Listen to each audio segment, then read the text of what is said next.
ഈശോ മിശിഹായ്ക്ക് സ്തുതിയായിരിക്കട്ടെ. ക്രിസ്തുവിന് വേണ്ടി രക്തസാക്ഷിത്വം വരിച്ച വാഴ്ത്തപ്പെട്ട റാണി മരിയയുടെ തിരുനാൾ എല്ലാ വർഷവും ഫെബ്രുവരി 25-ന് ആഘോഷിക്കുമ്പോൾ ക്ഷമയുടെയും മാനസാന്തരത്തിന്റെയും മധ്യസ്ഥയായി വിശേഷിക്കാവുന്ന ആ പുണ്യവതിയുടെ ജീവിതം ഒരിക്കലെങ്കിലും നമ്മുടെ ജീവിതത്തിൽ ധ്യാന വിഷയമാക്കേണ്ടിയിരിക്കുന്നു.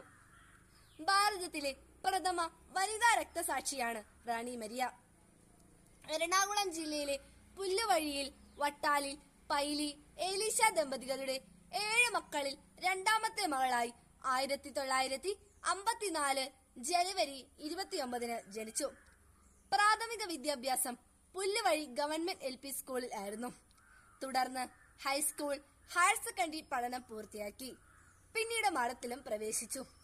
1974 മെയ് 1-ന് സഭാവസ്തു സ്വീകരണവും 1980 മെയ് 22-ന് നിത്യവ്രത വാഗ്ദാനവും നടന്നു. FCC എന്ന ചുരുക്കപ്പേരിൽ അറിയപ്പെടുന്ന ഫ്രാൻസിസ്കൻ ക്ലാര സമൂഹത്തിൽ അംഗമായിരുന്ന സിസ്റ്റർ ഇൻഡോർ മിഷൻ പ്രവർത്തനങ്ങൾക്കായി ഇൻഡോറിലെ ഉദയ്പൂർ കേന്ദ്രീകരിച്ച് മിഷൻ പ്രവർത്തനം നടത്തി. നോർത്ത് ഇന്ത്യയിൽ മിഷൻ പ്രവർത്തനം നടത്തുന്ന ഒരു പാവ കന്യാസ്ത്രീയായിരുന്നു റാണി മരിയ. തങ്ങളുടെ അവകാശങ്ങൾക്ക് വേണ്ടി പോരാടണമെന്നും അർഹിക്കുന്ന കൂലി കിട്ടണവരെ ജോലി ചെയ്യണമെന്നും അവരെ പഠിപ്പിച്ചു. അങ്ങനെ അവൾ ജനഹൃദയങ്ങൾ കീഴടക്കി. ഇൻഡോറിലെ മക്കളുടെ പ്രിയപ്പെട്ട അമ്മയായിരുന്നു റാണി മരിയ.